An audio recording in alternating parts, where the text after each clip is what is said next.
Welcome to Ramasamy's Hindi Madhyama course. Hindi மத்தியமாவில் பாட்டிய புஸ்தகத்தில் பாக் ஃபைவ்ல 9வது படம் பரத் மிலாப், பரதனின் சந்திப்பு.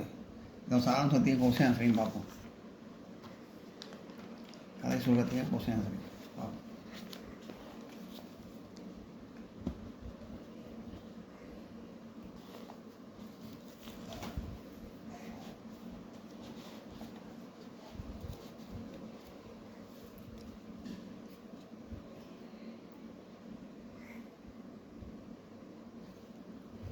अभ्यास பயிற்சி. பரத் மிலாப் பாட்கா சாராம்சம் लिखिए. பரத் மிலாப் பரதனின் சந்திப்பு கதை சுருக்கத்தை எழுதவும். भरत की सेना चित्रकूट के पास जा रहा है, जा पहुंची. भरत की सेना चित्रकूट के पास आ पहुंची. பரத்தோட சேனை வந்து அந்த எல்லாம் சேர்ந்து வராங்க. பரத்துக்கு ஊர் உள்ள சேர்ந்து அயோத்தியான்னு சேர்ந்து வராங்க. சித்திரக்கூட்டம் அணைஞ்சிது. பரத்தோட சேர்ந்து சித்திரக்கூட்டம் வந்து அணைஞ்சிது. लक्ष्मण ने सोचा कि भरत चित्रकूट पर चढ़ाई करने आ रहा है. அதாவது லக்ஷ்மண் வந்து நினச்சார், பரத் வந்து எல்லாரையும் சண்டை போடுறதுக்கு தான் வந்திருக்காரு அப்படின்னு நினச்சிட்டார். वे दूरन रामचंद्र के पास गए और बोले कि भरत हम पर आक्रमण करने यहाँ आ रहा हूँ. உடனே வேகமாக வந்து ராமன்கிட்ட வந்து சொல்கிறார் லக்ஷ்மணன், இந்த மாதிரி வந்து பரத் வந்து சேனையோடு நம்ம அழிக்க வந்திருக்கான் அப்படின்னு சொல்லி சொல்கிறார். मैं अभी यहाँ जाकर भरत और उनकी सेना को मारूंगा. நான் இப்போயே இங்கேருந்து புறப்பட்டு அவங்கள வந்து அந்த பரத்து இந்த சேனையெல்லாம் அடித்து கொண்டு வர்றேன் அப்படின்னு சொல்கிறார் லக்ஷ்மணன். फिर आपको अयोध्या के सिंहासन पर बिठाऊंगा. அப்புறம் வந்து உன்னை வந்து நான் சிம்மாசனத்தில் உட்காத்தி வைக்கிறேன் அப்படி ராமன் அப்படின்னு சொல்லி சொல்கிறாரு लक्ष्मण की क्रोध भरी बातें सुनकर रामचंद्र ने लक्ष्मण को शांत किया. क्रोध பண்ண கோபம் நிறைஞ்ச பேச சொல்கிற லக்ஷ்மணோட கோபம் நிறைஞ்ச பேச்சை கேட்டு ராமச்சந்திரன் வந்து அவரை அமைதிப்படுத்துகிறார். और उन्होंने लक्ष्मण से कहा कि भरत मुझे अयोध्या के वापस ले जाने के लिए ही यहाँ आ रहा है. லக்ஷ்மணன் சாந்தப்படுத்தி சொல்கிறார், இந்த மாதிரி வந்து பரத் வந்து என்னை வந்து திரும்ப அயோத்தியாக்கே கூட்டின்னு போகிறதுக்கு தான் வரான், சண்டை போடலாம் வரல அப்படின்னு சொல்லி லக்ஷ்மணன் வந்து சாந்தப்படுத்துகிறாரு. इसलिए तुम अपने क्रोध को शांत करो, அதனால் நீ உன் கோபத்தை அடக்கு அப்படின்னு சொல்கிறார் லக்ஷ்மணன் ராமர். भरत रामचंद्र के पास आए और अनेक पैरों उनके पैरों पर गिरे. பரத் வந்து ராமச்சந்திர பக்கத்தில் வந்து அவர் காலில் விழுந்து வணங்கினார்.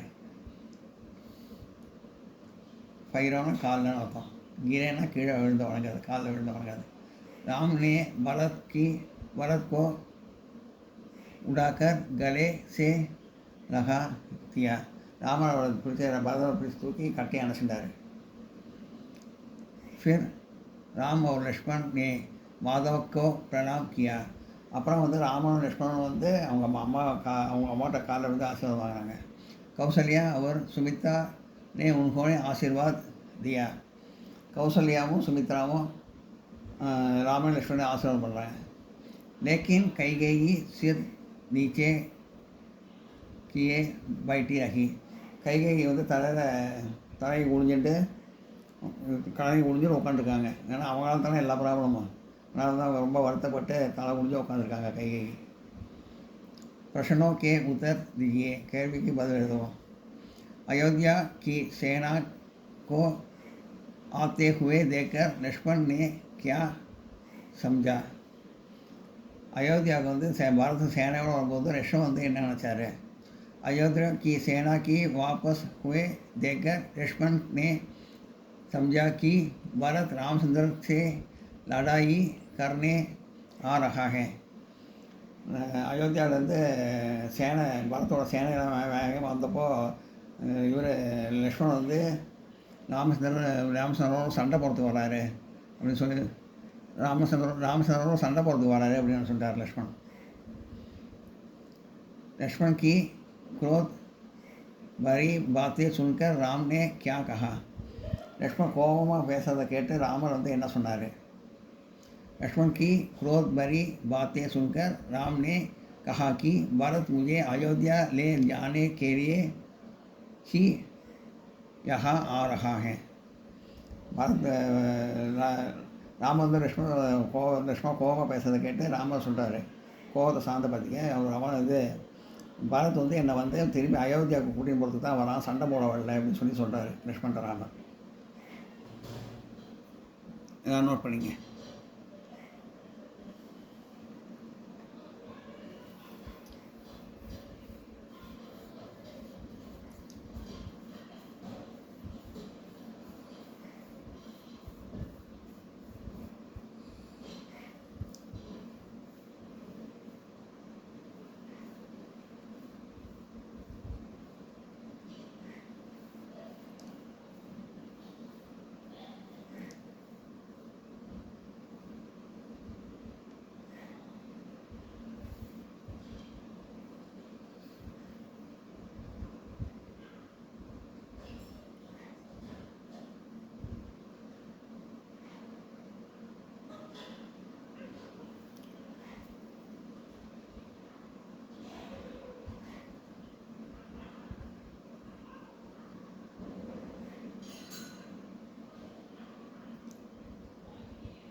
இந்த வீடியோ உங்களுக்கு பிடிச்சதுன்னா லைக் பண்ணுங்கள், ஷேர் பண்ணுங்கள், சப்ஸ்கிரைப் பண்ணுங்கள், கமெண்ட் பாக்ஸில் கமெண்ட் பண்ணுங்கள். தேங்க்யூ.